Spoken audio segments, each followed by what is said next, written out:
महात्मा उपासक डॉक्टर सोहनराज तातेड़ पुनरुत्थान और आत्मविज्ञान के बाद अब ला रहे हैं सनातन सत्य, जैसी दृष्टि वैसी सृष्टि, कुदरत, कुदरती रचना एवं कुदरत के कानून से शाश्वत सुख की प्राप्ति।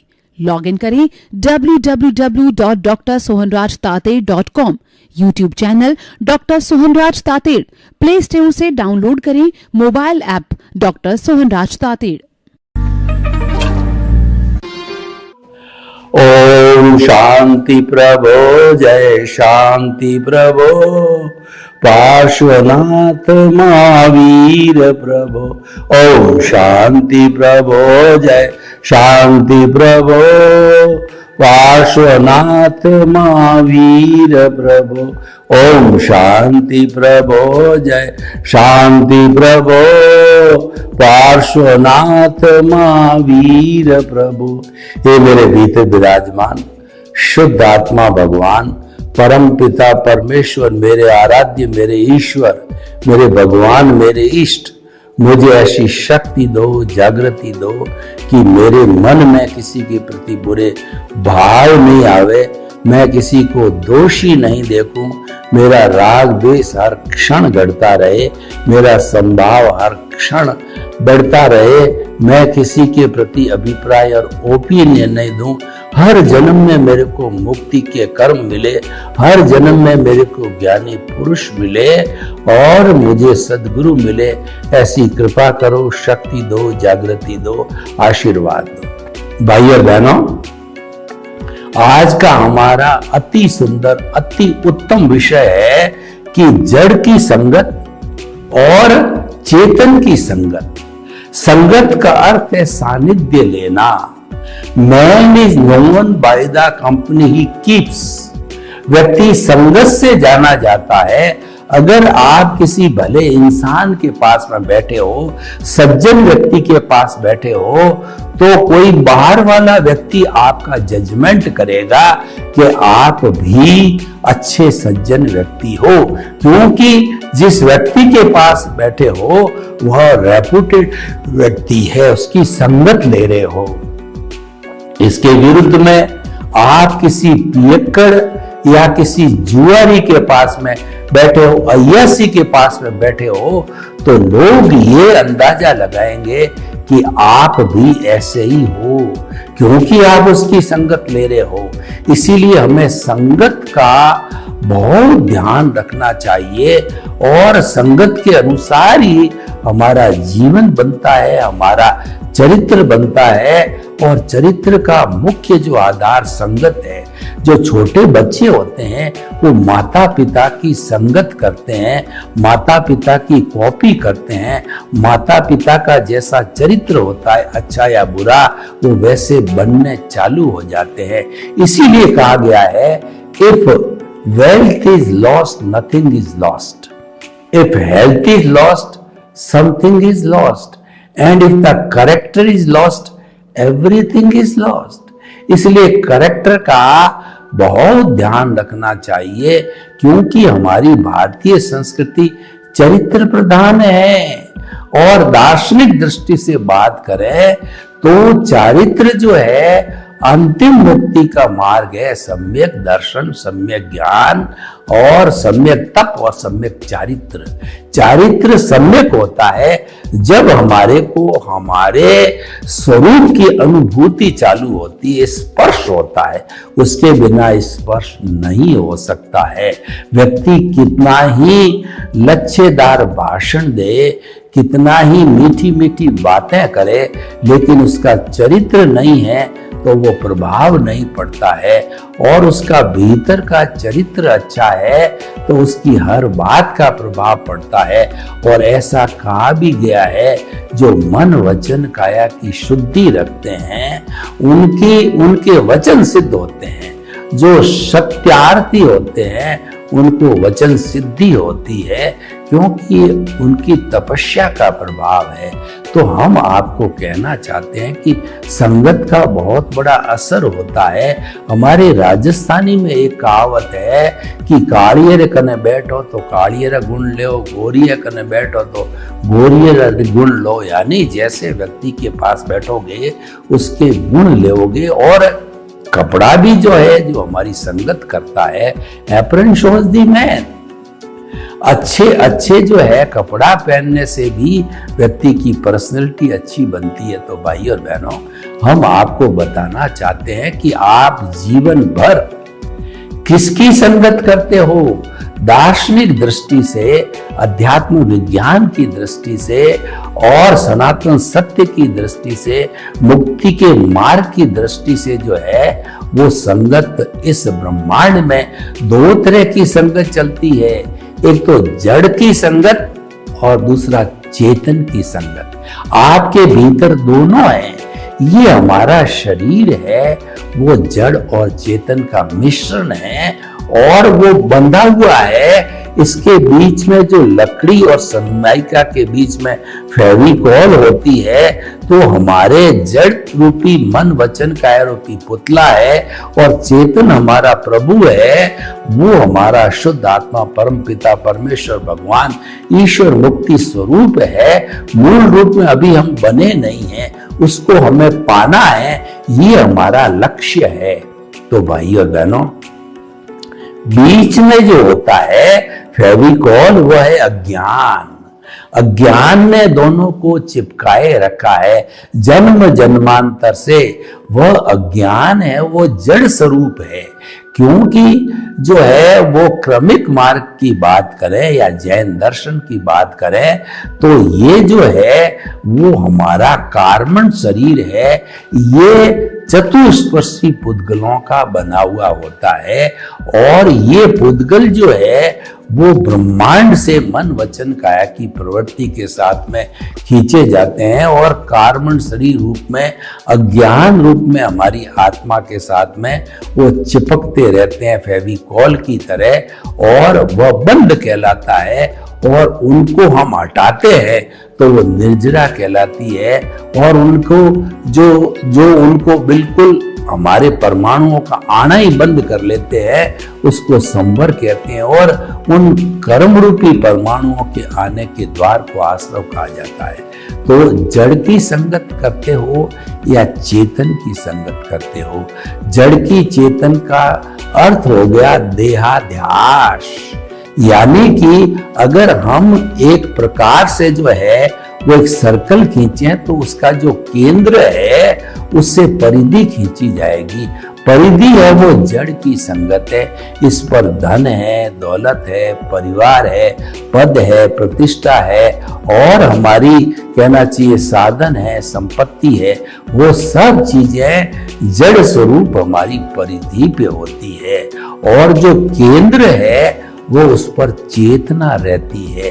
तो आप संगत किसकी करते हो? आप परिधि की संगत में रहते हो या जो आप चेतन की संगत में रहते हो? परिधि को अज्ञा कहा जाता है और केंद्र को जो है प्रज्ञा कहा जाता है। आप किसकी संगत करते हो, करना चाहते हो? प्रज्ञा की संगत करना चाहते हो और अज्ञा की संगत करना चाहते हो? देखो, अज्ञा की संगत तो जन्म जन्मांतर से हम करते आए हैं। उसके अंदर तो हमें कोई प्रशिक्षण की या पुरुषार्थ की आवश्यकता नहीं है, क्योंकि वो तो ऑटो मोड से चलता है। वो तो व्यवहार जगत है, वो पीछे से लेकर के आते हैं। उसमें हमको कोई पुरुषार्थ करने की जरूरत नहीं है। और आप कहते हो, आप उसको पुरुषार्थ समझते हो, यही अज्ञान है। उसको हमने आध्यात्मिक विज्ञान की दृष्टि से रिलेटिव पुरुषार्थ कहा गया है, जिसको अज्ञान कहते हैं। अज्ञान बुरा नहीं है। अज्ञान, ज्ञान और विज्ञान। और ज्ञान का मतलब तो क्या है कि जानकारी, बाह्य जगत की और भीतरी जगत की जितनी जितनी जानकारी है वो ज्ञान है। वो ज्ञान जब बाहरी जगत के साथ के अंदर जुड़ जाता है तब वो अज्ञा बन जाता है। और वही ज्ञान जब भीतरी जगत के साथ जुड़ता है, जिसको प्रज्ञा कहते हैं, जिसको विज्ञान कहते हैं, यानी विज्ञान के द्वारा हम अज्ञान को इरेज कर सकते हैं। एक रबड़ के, एक पेंसिल के सहारे जो है हमने चित्र बनाया, अब उसमें से हम कुछ मिटाना चाहते हैं तो पेंसिल से नहीं मिटाया जा सकता। पेंसिल के चित्र को नहीं मिटाया जाता, अज्ञान से अज्ञान को नहीं मिटाया जाता, उसको विज्ञान स्वरूप रबड़ की आवश्यकता होगी। रबड़ के सहारे हम धीरे धीरे करके पूरे चित्र यानी पूरे अज्ञान को इरेज कर सकते हैं। ये बहुत सुंदर उदाहरण है कि हम जो है एप्लीकेशन करते रहे रबड़ की, वो रबड़ है हमारा सम्यक ज्ञान, सम्यक दर्शन है। और पेंसिल जिस चित्र बनाया है वो मिथ्या ज्ञान, मिथ्या दर्शन है, और वही हमारे को भटकाता है। वो जो चित्र है वो हमारा दृश्य है। देखिए, दृश्य, दृष्टि और दृष्टा, तीन चीजें होती है। हम खुली आंख से जो कुछ इस प्रकृति को निहारते हैं, इस ब्रह्मांड को देखते हैं 5 इंद्रियों से, वो सारा जो है दृश्य कहलाता है। वो दृश्य कब दिखाई देता है कि दृष्टि होनी चाहिए। अगर हमारा रेटिना जो फूटा हुआ है तो हम अंधे होते हैं। कई लोग जन्मांध होते हैं, उनका रेटिना फूटा हुआ होता है, वो नहीं देख पाते, उनकी दृष्टि नहीं है, उनकी रोशनी नहीं है। तो रेटिना जो हमारे आंख की दृष्टि है उससे दिखाई देती है, लेकिन वह भीतर की दृष्टि से प्रकाशित होती है। उस दृष्टि को देने वाला दृष्टा है, वो दृष्टा पावर हाउस है। अगर पावर हाउस से बिजली नहीं चलती है तो कितने लंबे तार, कितने बड़े बड़े बल्ब लगा दिए हैं, वो नहीं जल पाएंगे। जो चलती है वो बिजली है, वो पावर हाउस से चलती है, वो पावर हाउस है, हमारा दृष्टा है, वो शुद्ध आत्मा स्वरूप भगवान है। वो कि हमको दृष्टि देता है, उस दृष्टि से प्रकाशित होकर के जो है दृश्य दिखाई देता है। तो हम आपको ये कहना चाहते हैं कि मूल बात हमारी दृष्टि है। दृष्टि जो है दृश्य को भी देखती है और वो स्व पर प्रकाशक होती है, वो आत्मा को भी देखती है। तो इसका मतलब उस दृष्टि को अगर आप जो है वो जड़ की तरफ देखेंगे तो जड़ की संगत हो जाएगी, और दृष्टि को जो है केंद्र में रखेंगे तो शुद्ध आत्मा स्वरूप आत्मा की संगत हो जाएगी। अब तय आपको करना है, लेकिन ये दोनों साथ साथ चलती है। बाहर की दृष्टि और भीतर की दृष्टि की जो अगर हम लाइन ऑफ डिमार्केशन करें तो बिल्कुल जुड़ी हुई है, और वो साथ साथ चलती है। तब तक चलती रहेगी जब वो एक दूसरे से अलग न हो जावे। जब फेविकोल को तो सनमाइका और लकड़ी से अलग किया जाए तब दोनों अलग होते हैं। अज्ञान रूपी फेविकोल जो है वो मिट जाता है तो वह तो प्रकृति में चला जाता है, और जिसके साथ जुड़ा हुआ है शुद्ध आत्मा परम पिता परमेश्वर, वो सिद्ध शिला में विराजमान होकर के अनंत ज्ञान, अनंत दर्शन, अनंत शक्ति पूर्वक होकर के अजर अमर आत्मा के रूप के अंदर वह जो है वो आनंद का खजाना बन जाता है। फिर कभी इस जड़ की संगत में नहीं आता है। तो भाइयों बहनों, जड़ की संगत का अर्थ देहाध्यास है, यानी जन्म से मृत्यु तक हम 5 इंद्रियों के सुख को भोगते रहते हैं और उसी में सुख मानते हैं, परंतु दार्शनिक दृष्टि से वो सुखाभास है, सुख का आभास है। हम जड़ के संपर्क में रहते हैं, यानी कभी धन में, कभी दौलत में, कभी स्त्री के अंदर और कभी मकान के अंदर और कभी किसी जड़ चीज के अंदर हम सुख की अनुभूति करते हैं। वो सुखाभास है, वो मृग तृष्णा है, वो टेम्परेरी है, वो परमानेंट नहीं है। देखिए कि जो हिरण होता है कस्तूरी उसकी नाभि में होती है और उसकी महक जब आती है तो इधर उधर पूर्व पश्चिम उत्तर दक्षिण भागता है, ये कहाँ से आ रही है। पर जब ज्ञानी पुरुष ये एहसास कराता है ये तुम्हारी नाभि में है, तब उसको ज्ञान होता है। उसके पहले उसको मृग तृष्णा होती है, और वही मृग जब एकदम प्यासा होता है गर्मी के दिनों में, सामने ताल में देखता है कि सूर्य के रिफ्रैक्शन से ऐसा लगता है कि वो पानी है, और फिर वो वहां पर भागता है, उस जगह पहुंच करके देखता है कि पानी नहीं, ये मृग तृष्णा है। हम भी वैसे ही कर रहे हैं। ये जितना जड़ के अंदर हम सुख भुगतते हैं ये मृग तृष्णा है, क्योंकि सुख वास्तव में हमारे प्रभु हमारी आत्मा का जो है वो गुण है, लक्षण है, और वो भीतर विराजमान है। तो कहने का अर्थ ये कि आप आनंद की खोज बाहर कर रहे हो, वो ठीक उस बुढ़िया की तरह है। एक बुढ़िया के झोंपड़ी के अंदर उसकी सुई घूम गई, झोंपड़ी में अंधेरा था और बाहर जो म्युनिसिपैलिटी की लाइट थी, बाहर आकर के वो देखने लगी तो एक युवक आया कि माई माई क्या ढूंढ रही हो। मेरी सुई गुम गई, ढूंढ रही हूं। तो कहाँ घूमी माई? कि मेरी झोंपड़ी में घूमी। तो यहाँ क्यों देख रही हो? कि यहाँ पर लाइट है इसीलिए देख रही हूं। तो हम भी वैसा ही करते हैं कि सारी चीजें बाहर खोजते हैं, और वही जड़ की संगत है, यानी बाहरी जड़ पदार्थों के अंदर जो कि नाशवान है, जो कि गलन मिलन धर्मा है, जो कि अवस्था से जुड़ा हुआ है, जो कि हमारे भुगतान से जुड़ा हुआ है, हमारे हिसाब से जुड़ा हुआ है, हमारे उदय और प्रारब्ध से जुड़ा हुआ है, हमारे लेने देने से जुड़ा हुआ है, उसके अंदर लुप्त हो जाते हैं। और जीवन नहीं, जन्म जन्मांतर से हम ऐसा करते आ रहे हैं। तो ऐसा करते रहने से हमारी कॉजल बॉडी, कार्बन शरीर, लिंग शरीर, अज्ञान पुष्ट होता रहता है, और विज्ञान जो है बेचारा शिथिल होता रहता है। हमें विज्ञान को पुष्ट करना है, अज्ञान को शिथिल करना है। और विज्ञान पुष्ट कब होगा? जब हम चेतन की संगत करेंगे। चेतन की संगत का मतलब केंद्र में रहेंगे। हम जो है वो बहिरात्मा से अंतरात्मा बनेंगे। वो अंतरात्मा प्रतिष्ठित आत्मा है, वो पुरुषार्थ करने वाली आत्मा है। उसके अंदर दो तरह का पुरुषार्थ होता है, एक लाइव पुरुषार्थ होता है और एक मैकेनिकल पुरुषार्थ होता है। जो मैकेनिकल तो हमारा उदय प्रारब्ध है, वो तो ऑटो मोड से चलता है, उसके अंदर कुछ करना नहीं होता है।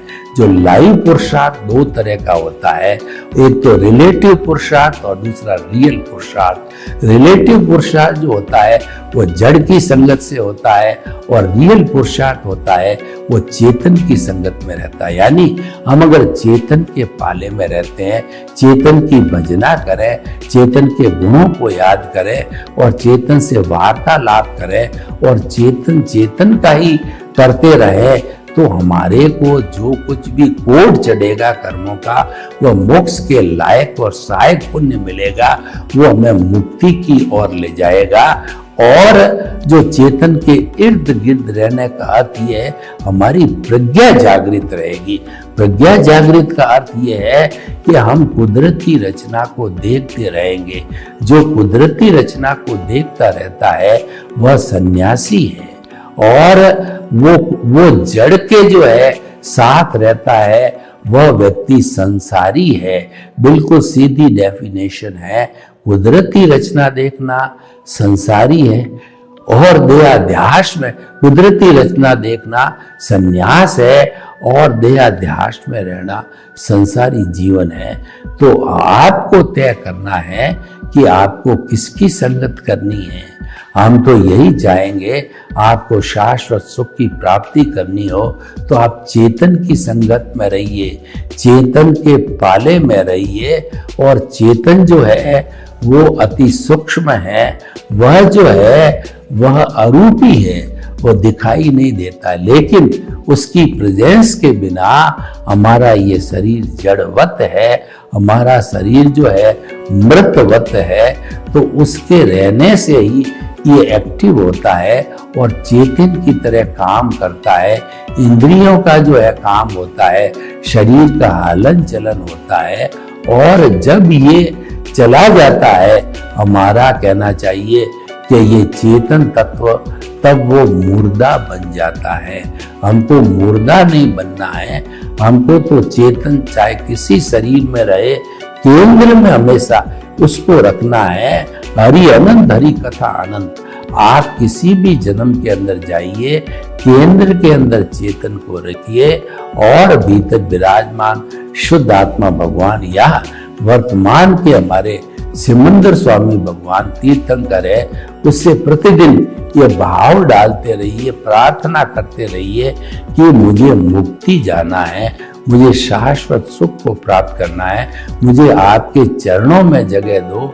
और आपके चरणों में महाविद्य में जगह नहीं है तो भरत क्षेत्र में मेरे को सिर्फ मानव जीवन मिले, क्योंकि मनुष्य ही एक ऐसा प्राणी है जो कि चेतन की संगत में रह सकता है।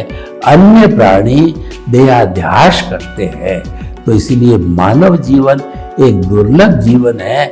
और इसको तो हमारी जो वैदिक परंपरा ने उसको इतना दुर्लभ बताया है कि 8 भव निरंतर सुकृत करते रहो, तब जाके 9वां भव मनुष्य जीवन मिलता है। और इसमें कोई कोताही बरत दी तो आप जो है वह मनुष्य जन्म नहीं पा सकते हो। और उसके बाद अगर आप मिस हो गए तो 99 जन्मों के बाद के अंदर आपको मनुष्य जन्म मिलेगा। और उसमें भी कोई कोताही बरती गई तो 999 जन्मों के बाद में मनुष्य जन्म मिलेगा। तो भाइयों और बहनों, हम आपको बताना चाहते हैं कि आप चेतन के पाले में रहना चाहते हो तो आप हमेशा जो है वह जो कुछ भी जन्म से मृत्यु तक मन वचन काया की क्रिया होती है उसको कुदरती रचना देखते रहो। ये कहा गया है कि मन वचन काया तथा उससे जुड़ी हुई हर अवस्था मात्र कुदरती रचना है, उसको देखते रहो, देखते रहो, देखते रहो। और जो ही आपने उसमें रिएक्शन किया, यानी कि रिएक्शन का अर्थ यह कि आप तन्मयाकार हो गए। तन्मयाकार होकर के आप देहाध्यास से जुड़ गए, आप मन वचन काया से जुड़ गए, आप अज्ञान से जुड़ गए, तो अज्ञान से अज्ञान मल्टीप्लाई होगा। और आप प्रतिक्रिया नहीं करी तो there will be no causes. इसका मतलब आप केंद्र के साथ हो, और केंद्र के साथ रहते ही विज्ञान की एप्लीकेशन चालू हो जाती है। विज्ञान है सम्यक ज्ञान, सम्यक दर्शन है। हमारा जो अज्ञान बना हुआ है वो मिथ्या ज्ञान, मिथ्या दर्शन और मोहनीय कर्म से बंधा हुआ है। और चौथा अंतराय कर्म है। ये तीनों कर्म शुद्ध हो जाते हैं, टूट जाते हैं, तो अंतराय ऑटोमेटिक टूट जाती है। जैसे कि ज्ञानावर्णीय टूटा, उसकी अंतराय टूटने से ज्ञानावर्णीय टूटता है। दर्शनावर्णीय की अंतराय टूटने से दर्शनावर्णीय टूट रहा है। मोहनीय की अंतराय टूटने से मोहनीय कर्म टूटता है। जब तीनों टूट जाते हैं तो चौथे का अस्तित्व नहीं रहता है, वह भी टूट जाता है। ये तो तीनों की हाजिरी के साथ ही अंतराय कर्म रहता है।